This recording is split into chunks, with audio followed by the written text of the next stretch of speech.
Les résultats de l'autopsie sur le défunt prophète Temitope Balogun Joshua sont enfin connus. Voici enfin de quoi est mort le prophète. Mesdames et messieurs, chers téléspectateurs, bonjour et bienvenue une fois de plus sur votre média d'information InfoClub pour votre nouvelle édition de journal.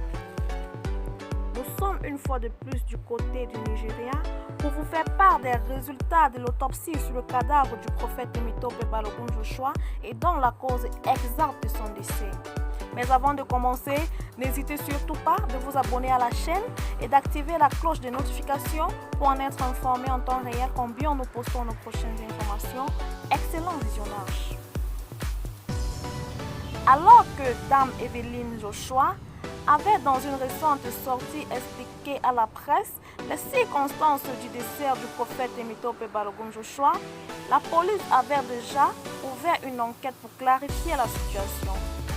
Une autopsie avait été également envisagée à cet effet et le médecin légiste principal de l'hôpital de Lagos, Dr Chikaya Edouelevé, a révélé les résultats qui sont plutôt comme un autre mystère.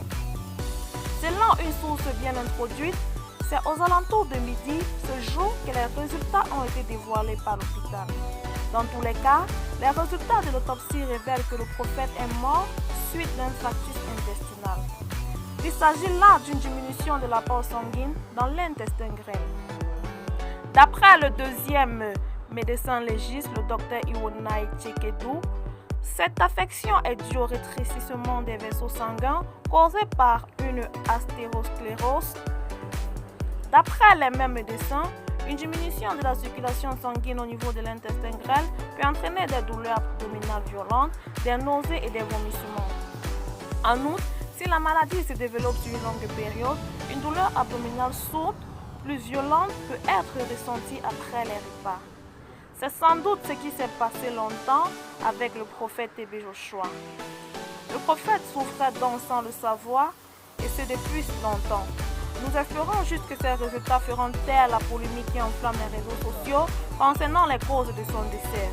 Pour l'instant, l'état de santé de son épouse et celui de sa fille sont plutôt stables.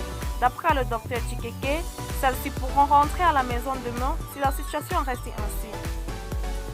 Nous vous tiendrons informés pour la suite de cette affaire. Restez connectés à nous. J'espère que vous avez aimé la vidéo.